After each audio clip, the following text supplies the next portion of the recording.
AI can create this, AI can create that, blah blah blah blah. But a question arises: who owns AI generated content? An ethical reflection. AI is rapidly becoming an inseparable and indispensable part of human life. Its ability to perform tasks instantly at negligible cost has created a serious challenge for human capability. With AI, people are creating desired content in a snap, much like instant food. However, an ethical question stands before us: who should be considered the owner of content created by AI? If someone invites you to their home for a meal and serves food ordered from a hotel while claiming it as their own cooking, it would clearly be unethical.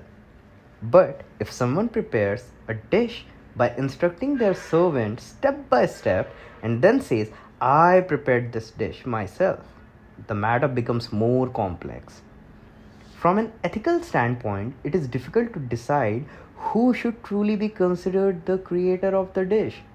The servant may have physically prepared it, but if it was done strictly according to the owner's instruction, one could argue that the credit belongs to the owner. Yet, if the owner merely says, "Make halwa," and the servant prepares it using their own skill and expertise, then ethically it does not seem right to consider the owner as the creator of the halwa. Suppose I ask a painter to paint a portrait of Maharana Pratap and also explain how the painting should look.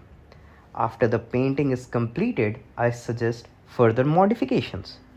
Once the painting is finished, should I declare myself the creator of the painting, or should the painter be considered the creator? Is it ethically justified to consider me the creator simply because I gave instructions?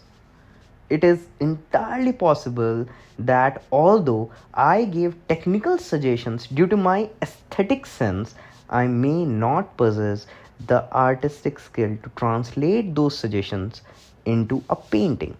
It may even be the case that I do not know how to properly hold a brush or pencil.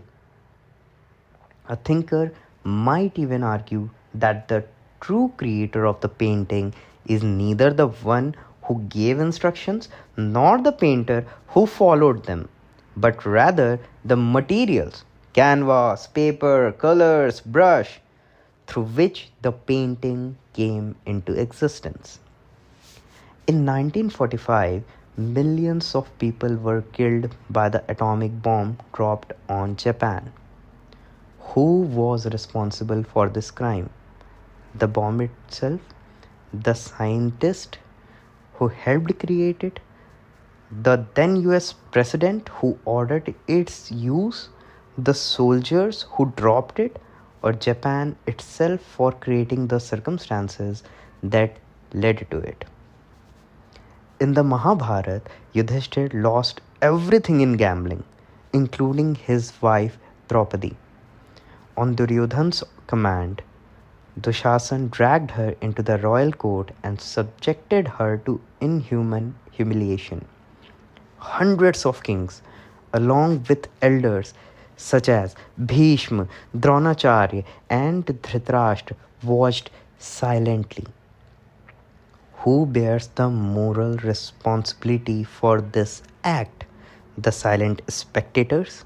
The elderly Bhishma who did not protest? The king Dhritarashtra? The perpetrator Dushasan? The instigator Duryodhan? The manipulative Shakuni who encouraged the gambling? Yudhishthir who wagered Draupadi, or Draupadi herself? Similarly, when we think about AI generated content, who should be considered its owner? The company, the trainer, the data, the machine itself, or the user? From a grammatical perspective, in the classification of karkas, the doer of an action is called the karta, which is an agent. And the instrument through which the action is performed is called karma. Means the result of an action is attributed to the agent. When Lord Ram killed Ravan with an arrow, the credit for the act went to Ram, not to the arrow. If an innocent person had been killed instead of Ravan by Ram's arrow, Ram himself would have been held responsible because the arrow does not have the will to change its direction on its own. Even if a sudden strong wind caused the arrow to veer left or right and strike someone else, the responsibility would still lie with the archer, not with the arrow or the wind.